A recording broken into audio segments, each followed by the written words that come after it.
উদউ খাজানাতা জাহান্নাম, জাহান্নামের প্রহরীদেরকে ডাক দাও, জাহান্নামের রক্ষীদেরকে ডাক দাও। জাহান্নামের রক্ষী ফেরেশতারা বলবে, বলো কি বলবা? বলবে আর সহ্য করতে পারি না। রক্ষীরা বলবে, আলাম তাকু তাতিকুম রুসুলুকুম বিল বাইয়িনাত, রাসূলরা কি তোমাদের কাছে দাওয়াত নিয়ে আসে নাই? তারা বলবে, বালা এসেছে, তো গ্রহণ কেন করো নাই? এবার তারা বলবে, প্রহরীদেরকে ডাক দিয়ে লাভ নাই, উদউ মালিকা, জাহান্নামের দারোগা মালিককে ডাক দাও। না দাও ইয়া মালিকুল ইয়াকদি আলাইনা রাব্বুক, জাহান্নামের দারোগা মালিককে ডাক দিবে, ডাক দিয়ে বলবে, ও মালিক, আল্লাহরে বলো আল্লাহ যেন আমাদেরকে মৃত্যু দিয়ে দেয়। জাহান্নামের দারোগা মালিককে যখন তারা ডাক দিবে, মালিক তাদের ডাকে সাড়া দিবে।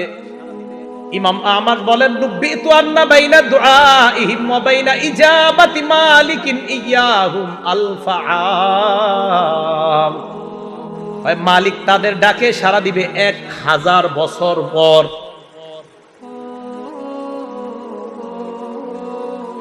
ডাক দিবে মালিক 1000 বছর পর। জাহান্নামের দারোগা মালিক বলবে, বলো কি বলবা? 1000 বছর পর বলবে, কি বলবা বলো। আল্লাহ আমাদেরকে হেফাজত করেন। তারা বলবে, আল্লাহরে বলো আল্লাহ যেন আমাদেরকে মরণ দিয়ে দেয় জাহান্নামে। মালিক বলবে, ইন্নাকুম মাকিসুন, চুপচাপ আযাব ভোগ করো।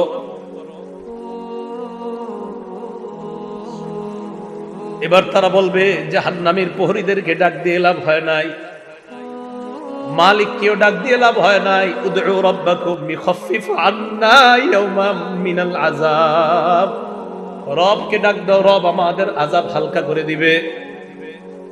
কেন না রবের চাইতে দয়ালু আর কেউ না। এবার তারা ডাক দিবে আল্লাহকে।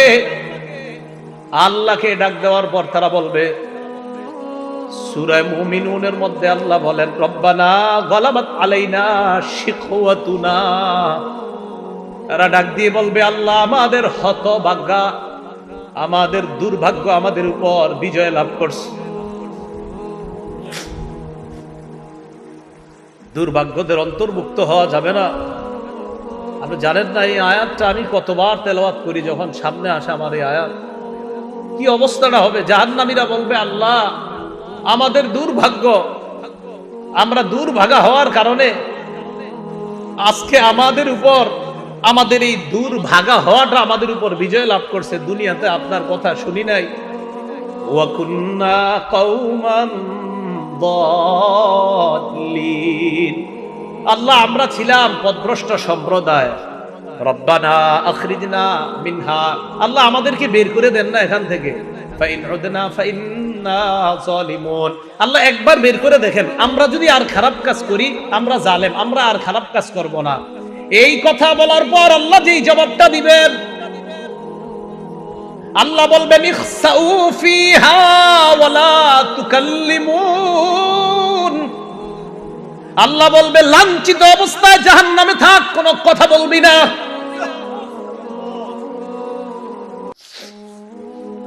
রব বলবে কথা বলবি না, চুপচাপ থাক।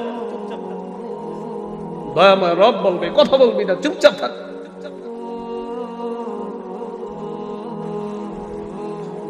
আমি তোমাদেরকে কি সতর্ক করি নাই? আপনারা জানেন যে ফেরেশতারা এটা বলছে, এটা বলছেন আল্লাহ যখন বলবে লাঞ্ছিত অবস্থায় চুপচাপ, কোনো কথা বলবি না। বহুত পেরেশানির মধ্যে পড়ে যায় আয়াত যখন পড়ি। রব যখন বলবে কোনো কথা নাই, কি অবস্থা হবে।